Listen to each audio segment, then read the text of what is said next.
streaming for today. All right, let's get everything going here. Welcome everyone. Just getting all my windows up so I can see all your beautiful comments. Happy Wednesday, or some like to refer to it, hump day. And looks like we are now up and running everywhere.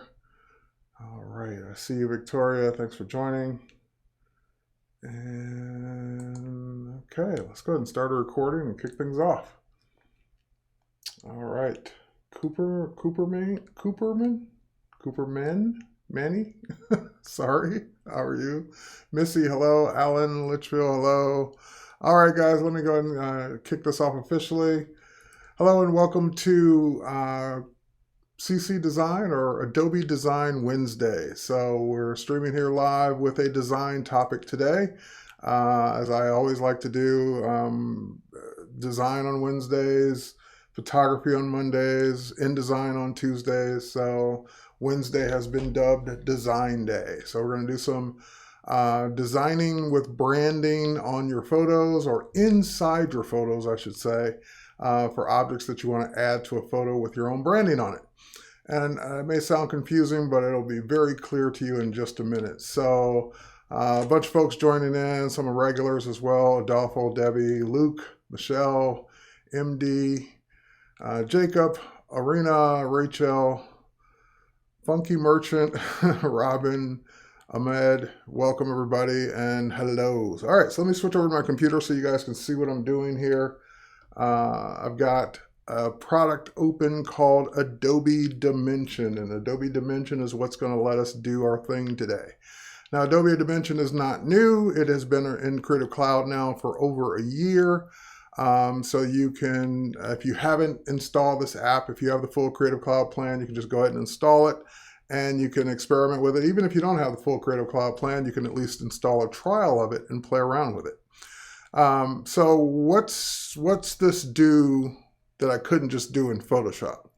Photoshop has had 3D for years, but the 3D in Photoshop is not as robust as a standalone application. It's good, it just doesn't do as much. And even if it does what you want it to do, it's certainly not as easy. So let me just say it that way. Adobe Dimension is a very approachable, easy tool for designers that aren't 3D experts, that aren't 3D artists, that don't do 3D for a living. That's who this tool is targeted at. So people like me, I don't do 3D for a living. I don't do 3D every day. I don't do 3D every month. But every now and then I like to add some depth, some dimension, some objects to a photo, and that's exactly what Adobe Dimension does. So it's a compositing tool to take your existing photo materials, your existing photographs, and add objects to them that make it look like they were part of the photo from the beginning. So with that said, let me go ahead and dive in. Tamer, welcome. Let's go ahead and, I launched Adobe Dimension. I'm just going to go ahead and say create a new document. That will give us an empty blank document.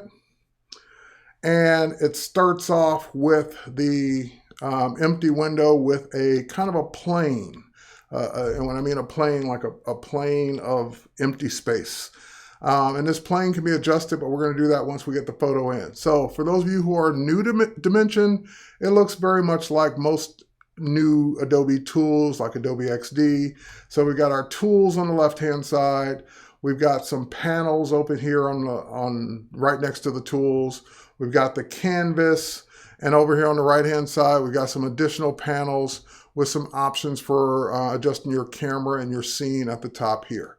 And also you've got two modes. This is very similar to Adobe XD's design and prototyping mode. So in Adobe Dimension, it's design and render mode. So render is how you get your final composite out as a graphic. We'll do that at the end because there's a new feature for rendering. But let's go ahead and start off with something simple for the design. Now, I'm going to be using Creative Cloud libraries. You don't have to use Creative Cloud libraries unless you want to. I just use libraries because they're convenient. It organizes all my stuff that I want to use in one place. So this is a library that I created last year sometime called Adobe Dimension Demo. And if I were to, for example, to pop over to another application like Photoshop, I could switch to that same library. So that same library is there with the same items in it. So you can add items to a CC library from any one of the CC applications that supports libraries. All right, so now I got my library open. It's got a bunch of stuff in it already. Now you might be looking at some of the stuff at the top that these are like 3D models, and you're going to say, well, where did you get those from? And I got those actually from Adobe Stock. So for example, let me create a new browser window here and just show you this real quick. If we go to stock.adobe.com, now what you're thinking, oh no, here comes the sales pitch. Every single one of those models that I got were free. So I could say, for example, I'm looking for a can. And if I search 3D models for cans, I will see all kinds of cans pop up. So maybe you're looking for a shopping bag or a can or a bottle or something to wrap your logo on. You'd be able to find it here. Now, some of these are premium that you do have to buy, but some of these are free. So for example, I can view the filters and I can say, give me standard content, not premium content. So basically, show me the ones that are free. Show me the ones like Terry got that he can just add to his library. So all of these, I even licensed that one already. Here's one, I can license that one. So all of these are free for me to use and just grab.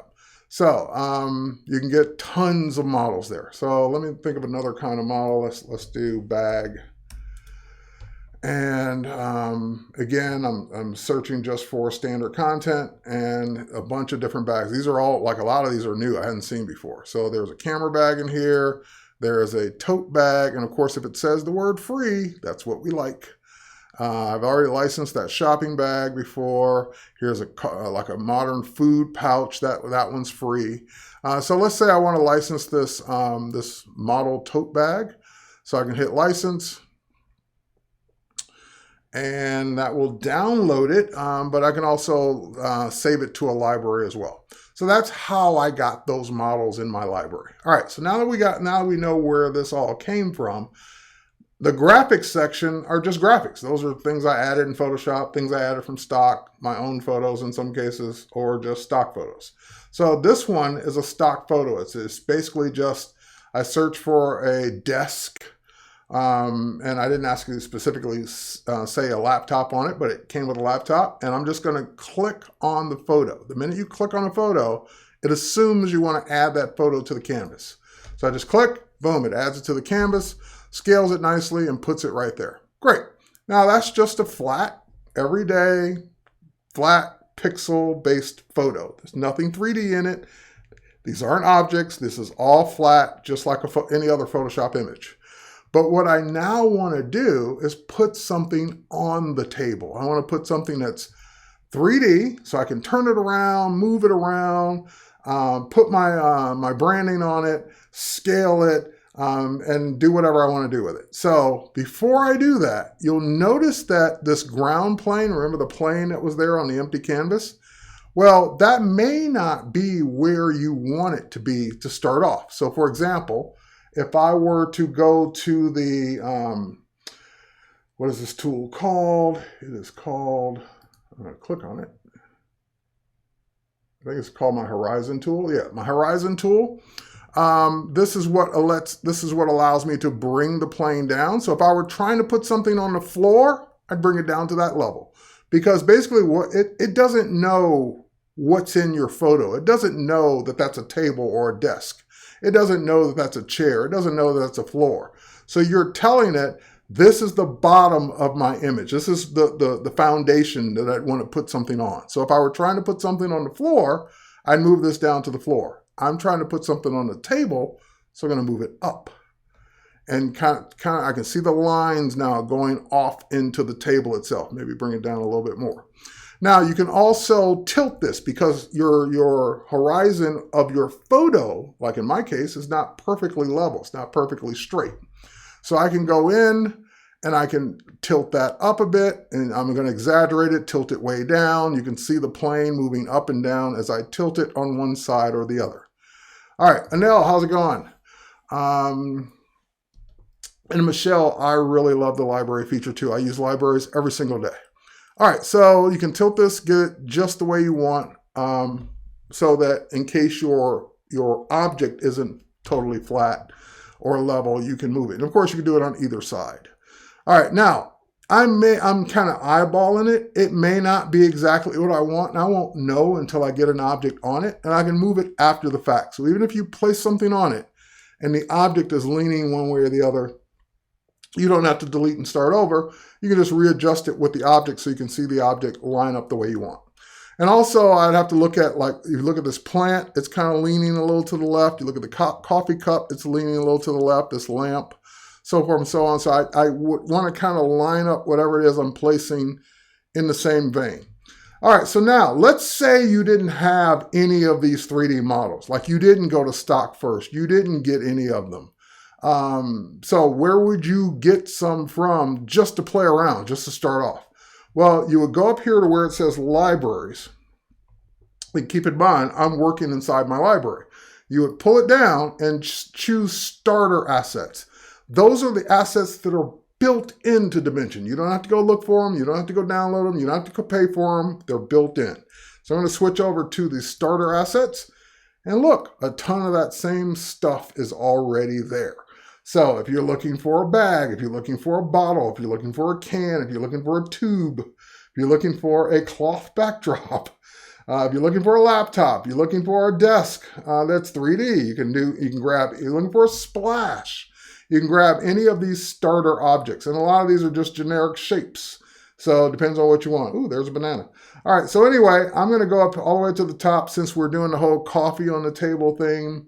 I'm going to go ahead and grab this round bottle. It looks like a nice coffee bottle. Now, I can either click and drag it onto the scene, or I can just click it just like I did the photo, and it'll place it on the scene randomly.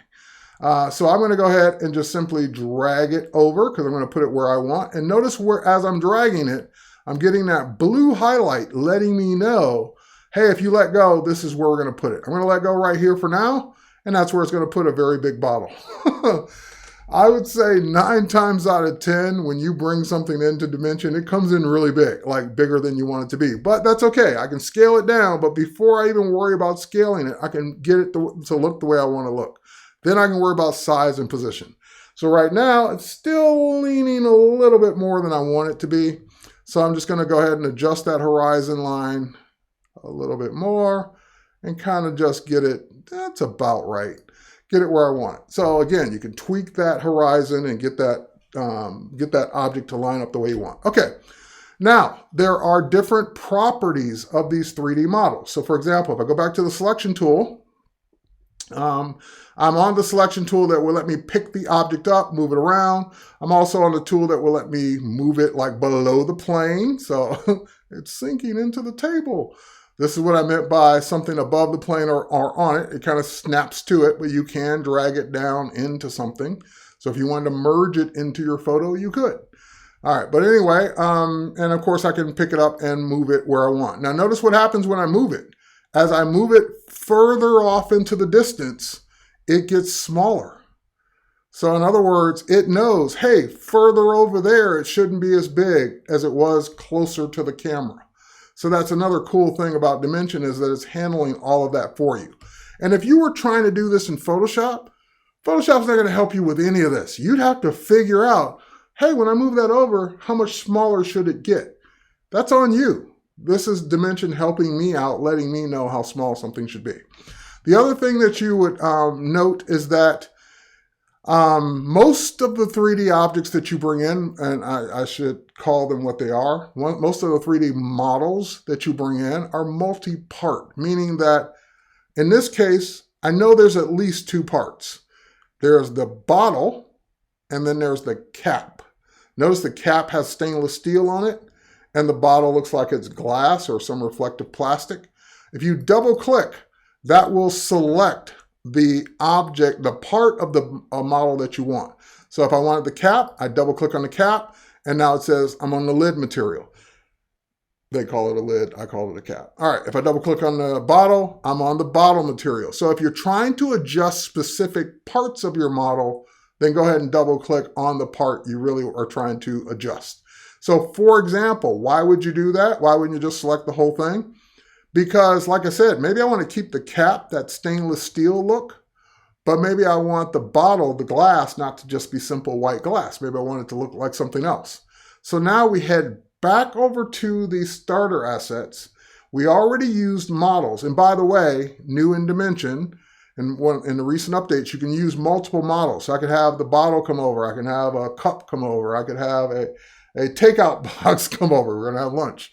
I can bring over multiple models, and they would all scale and be to the right size based on the plane. All right, and we'll do that at the end. All right, so next thing I want to do is twirl up the models for now, because I'm finished for now. And the next section underneath models are materials. This is where you can really have some fun. This is pretty cool. So for example, hey Ant, what's going on? With the bottle selected, now I can select a material for how I want the bottle to look. So there's a metal. Ooh, nice. We just turned our glass into stainless steel, like the top, or at least a steel. There's a honeycomb, in case you want a honeycomb bottle. There's a brushed chrome. That's kind of cool. There's a veined metal, or marble, I should say. There's brass. So you can just play around with a clean gold, scratched look, like a copper. And then there's some new materials that I'm going to get into in just a moment. But there's a gelatin look. But before I get to those new materials, just so you know, you can, again, just pick the materials you want. So I can undo, and get it back to the way I want it. All right, or the way I started, I should say. So and by the way, when you pick a material, even if the material doesn't, and Anel, you're getting ahead of me. She said it's not casting a shadow, because we're not there yet. All right, but anyway, when you pick a material, you have all kinds of controls for that material over here on the right side, like adding light and shadows. But anyway, we aren't there yet. So let's go ahead and continue working with that particular part of the bottle, and then we'll continue on and add the things that it should have. So I'm going to pick a different material for it. I just haven't decided which one yet. All right, let's just go with the metal for now. We'll go with the metal for now. And now let's talk about how you would add your branding. So if you were going to add your branding, there's no history window. Nope, there's no history window in Dimension currently that I know of. All right, so the next thing we're going to do is we're going to go ahead and add in a brand, a logo, a piece of art, whatever you want to call it. So for example, I'm going to switch back to my libraries, because that's where my stuff is. And in my libraries, I've got the Dimension logo, I've got a Creative Cloud logo, I've got some photos. I can use any one of these as my branding. I've even got a brand up here for a luxury crest logo. But let's use something that we've all seen before. Let's use Creative Cloud for now, and then we'll use the other one on the new model that I'm going to bring in. All right, so let's say I want to add the Creative Cloud logo to the bottle. Now, again, think about how you'd have to do that in Photoshop. In order for that to look real, you would have to somehow wrap it around the bottle, which you could do some distortion, some warping in Photoshop. But if you've ever tried to do that around something round, you know what a pain in the butt it is. It would almost be better to take the bottle and put a label on it and photograph it than it would be to add it in post. Well, here it's easy. I just grab the logo and drag it right on top of the bottle and let go, and it does that. It literally wraps it around in the 3D space. And it's not just an appearance. It's not just looking like it's around the bottle. It is around the bottle. So if I were to grab a rotation tool and turn the bottle around, we'd see the part of the label that maybe doesn't touch in the back. Before we do that, I am going to make the label a little smaller. So it gave me this ring. The ring has 4 handles on it, plus a handle at the very top, a 5th handle. And the 4 handles let me scale it. And of course, I can pick it up and move it around on the bottle. So I'm going to scale it first. I am holding down the Shift key. Let's get that scaled. And again, if I did want to rotate it and do that, I could. And you can see the edges of the logo as I do that.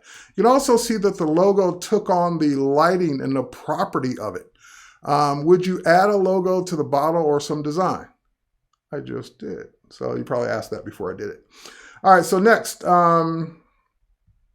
let's talk about the rotation. So now I'm just spinning the label around the bottle. I'm moving it up. You can see how it takes on the properties as I move it around. It's going along the bottom now.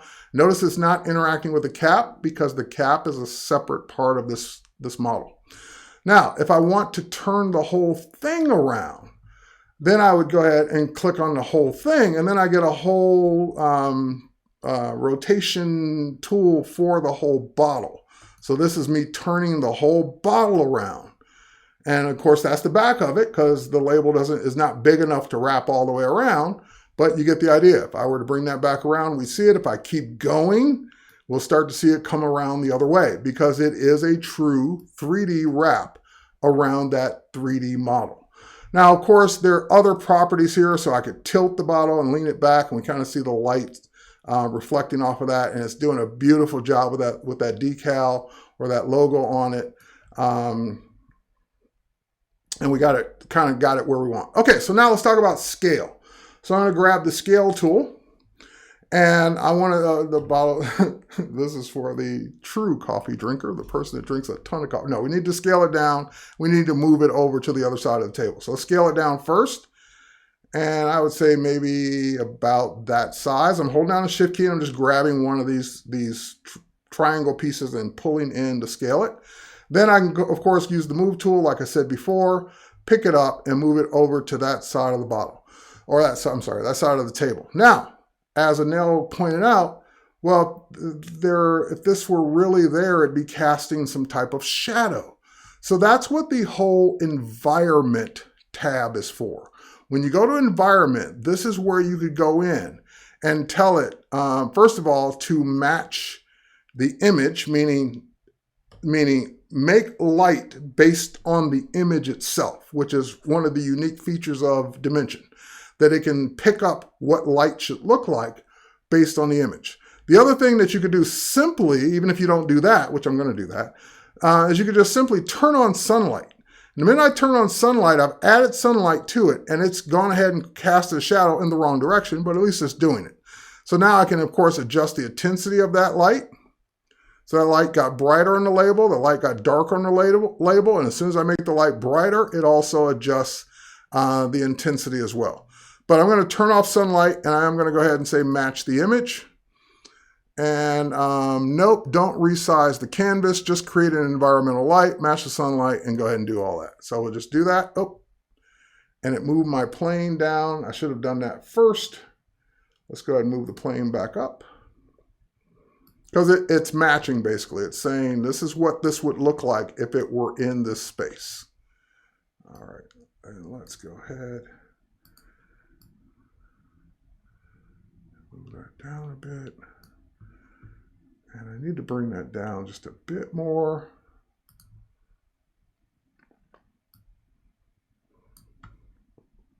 Hang on for a minute. Just trying to get my plane right again so I can pick up my object and then move it. And now we're going to go ahead and scale it back up. There we go. Still not happy. Like, it matched the plane to what it thought it should, but I'm going to tilt it down just a little bit more. Maybe something like that. To me, that's more like it. Yeah, that's more like it. There we go. And then we can pick that up and move it back in position. All right, maybe something like that. Okay, very cool. And so that is starting to cast that shadow around the base of it. So once again, I can go back into environment and I can say that now we've got this light. We can make it more intense. We can, I can adjust the rotation of where the light is being cast. There we go. So maybe something like that. And I can then go in to the round bottle itself. Just trying to see if there's anything else I want to do while I'm here. That's the bottom center, blah, blah, blah. And let's see, we adjust the field of view up a little bit, something like that. All right. There's also focus points. So you can move your focus point to adjust your depth of field. So if you were trying to create like a focus point on it to where the foreground was in focus and the background was out of focus, you could do that as well. All right, next up, and let's wait, one more thing. Go ahead and turn that on.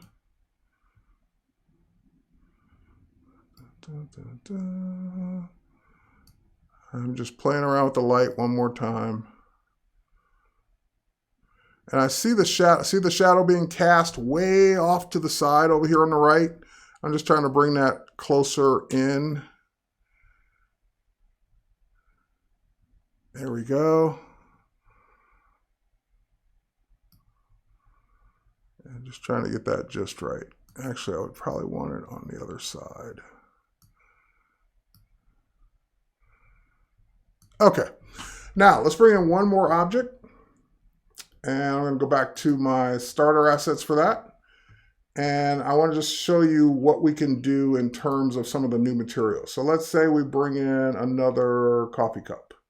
Or actually a takeout cup. We already have the other one there. So let's go ahead and do that.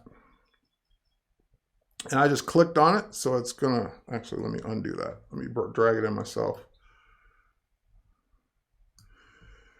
That'll bring it in.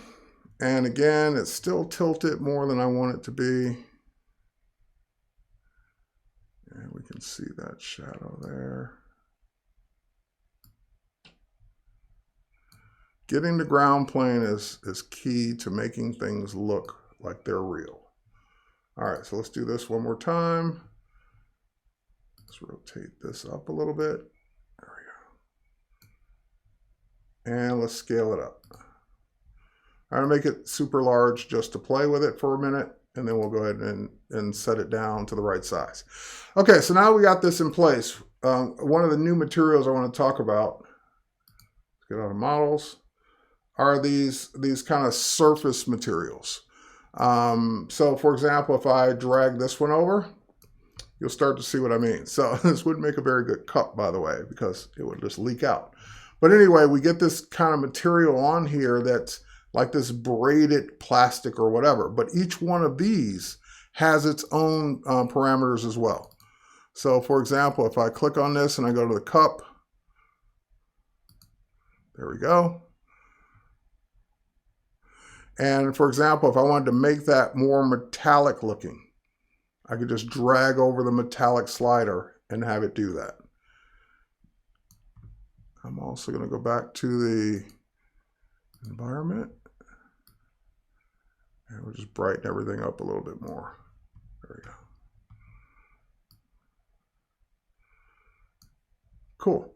All right, and again, you still have other materials like this bronze, and they have these kind of textures that the individual pieces of the texture itself can be manipulated as well.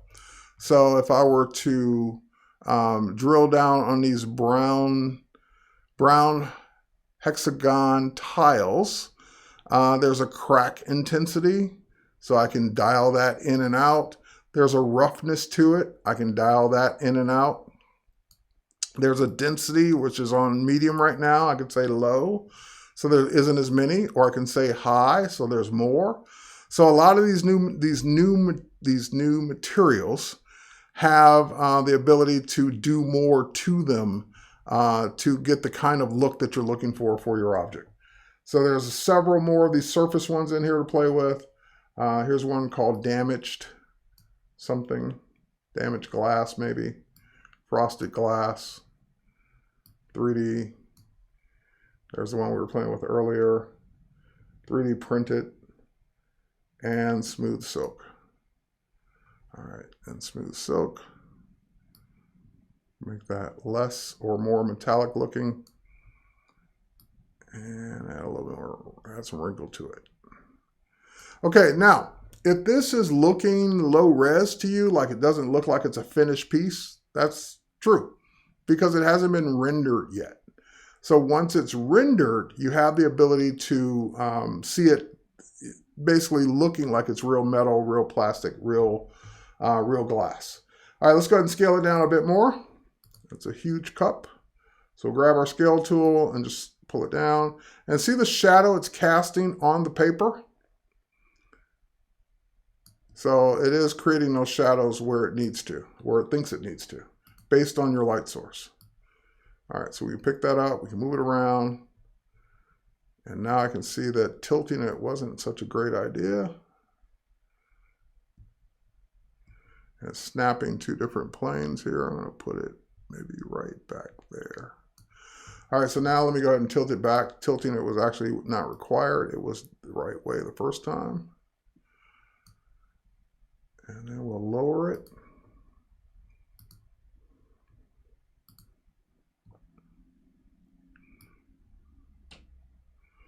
Just trying to find a good spot for it. Okay, that is on the table, probably smaller.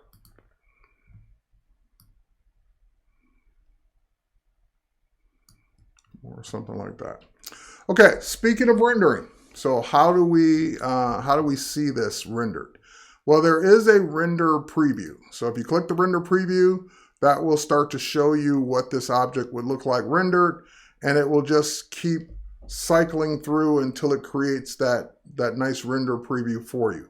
So this is going to be based on your hardware, based on your GPU, so forth and so on. All right, so next up, let's go ahead and close that. Colleen, you're criticizing the steam on the cup. Well, that was not me. That was in the photo already. All right, so we're going to go ahead and close that. And let's go ahead and hit the real render. So the render preview is just kind of building up to give you an idea of if you got everything looking the way you want and you're ready to go to do the real render. If you are, then you head over to render, which is the second tab here. And you'll see a big banner for the new cloud-based rendering. So there's two types of rendering now. There was always local rendering, which means you do it on your machine. It takes as long as it takes based on the quality and speed of your computer. There's cloud rendering, which says, I'm going to offload that process of rendering a high-quality render to the cloud. And it will, it'll use the render farm in Adobe's cloud to render it out so that you're not tying up your machine to do it. All right, so let's go ahead and click OK. And again, we can switch to cloud. Now, cloud right now, because it's in beta, you're going to get credits to do it so that it doesn't cost you anything. But cloud rendering, I assume, will be a paid service at some point. But again, you can always do it locally. So you can choose what format you're going to output it to. So you can do a PSD, which will give you a layered file. You can also do a flat ping if you want. Tell it where to go. You can tell it what quality to be in. So low, mediums, high, slow. And it's going to take a while to do it. Low, fast. And once you say render, it will begin the render process. So it brought it up. And of course, it looks very, very bad right now because it is doing the render as fast as my GPU on my computer can do it. So these objects will start to come in. I can start to see the real shadow now underneath that. I can still see I can start to see the real shadows underneath this. I can start to see the metal that's happening here, and it will take the time that it's going to take to do it. So right now it's still estimating. Did it finish? Okay, it finished. All right, so I can now go out to the desktop. Now keep in mind, I told you to do a low res, so it's not going to be super high quality, but I can now go out to the desktop. Let me go over here and grab it. Out to the desktop. And I'm going to double click on it, my untitled file, and there it is. Now, what's nice about this is, again, it does bring over the layers. So those objects came in on a layer called rendered images. The table's there. You can see the shadows now that it cast. You can see everything that it did. And you have the ability to go in now and do whatever you want with this layered file. So I always recommend, especially when you're new to this, to start off with a low res one first to kind of see if it's really looking the way you want, because those render pretty quickly. And then you can go in and render the high quality one, which will take longer to do. But if that looks kind of the way you want it to look, now all you need is the high quality. then you'd go back and render the high quality one. All right, and if you're satisfied with it, of course, you can always just say, nope, I know this is going to look good. Go ahead and render out a high quality one right off the bat, and away we go. Now, the question I saw real quick there was, could I move things with the arrow key? And it doesn't look like I can. I hadn't tried that. Let me try and select something here. Yeah, arrow keys aren't letting me move it. So he was probably saying, well, you're struggling trying to get that on the table where you want it. Would arrow keys help you in that case? And the answer was not in this case. So let's move this over here. Let's tilt that back a little bit. Something like that. And one more thing. Let's do one thing real quick. I just want to show off one more thing, and then we'll call it a day. We're actually over time, but let's do one thing. Let's go to models, and I don't know. Let's bring over. I'm tired of cans and bottles. All right, let's bring over one of the bags. Let's bring over this one.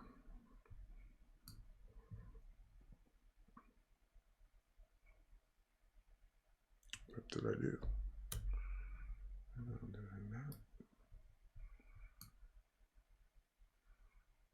Huh. Or is that just the way that looks? Hang on for a minute. Oh, okay. Sorry. I was looking at it at a weird angle. It just didn't look right. All right. So I'll select the object. Sorry, guys. That was my bad. Bring that over. Okay. There we go. That's the bag I want. Select it. There we go. And then I can rotate that around and get that where I want it. I don't want to remove the whole thing.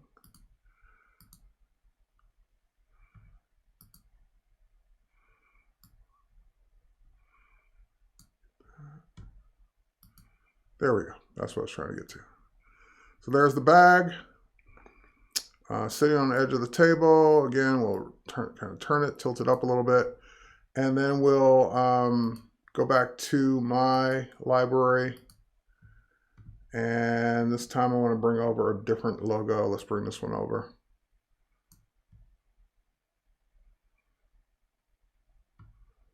All right, that's really low res, but anyway, we can scale that up. We can see it, the bigger I make it, how it's wrapping around the whole thing now. And we can just move that around. So it says luxury brand. I'll probably make it a little smaller. So at least luxury and brand are on the same plane. There we go. All right, and now let's render that out. All right, while we're rendering, I will look at your, what did I not do? Did I not clear that one?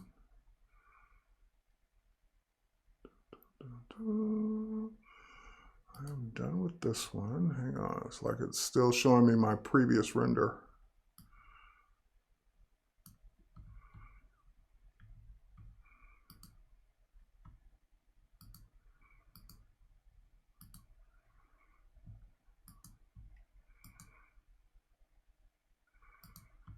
Showing Finder. Huh. I'm not sure why. Okay, you know what? Let me do this. Let me save it.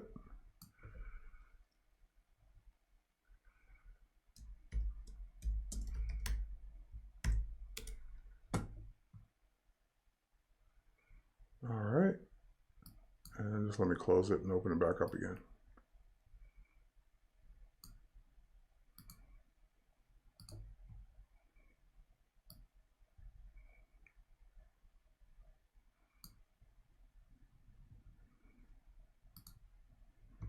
Sorry, wrong open. Let's go here. There we go.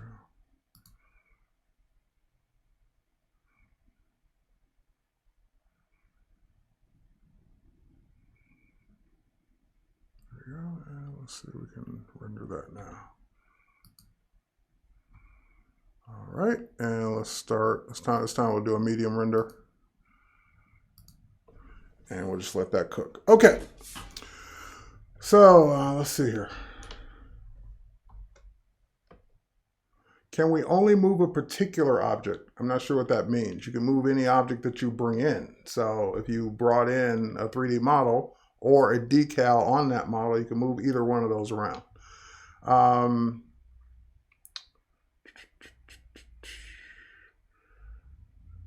right.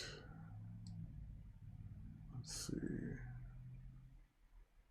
Just seeing if I missed any questions while we're waiting on that render, which is almost done. All right. Lots of wow, lots of cool.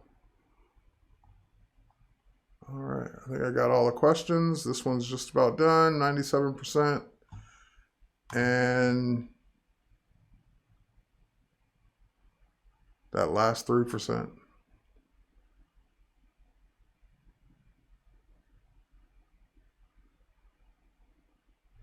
All right, let me look and see if there's anything else.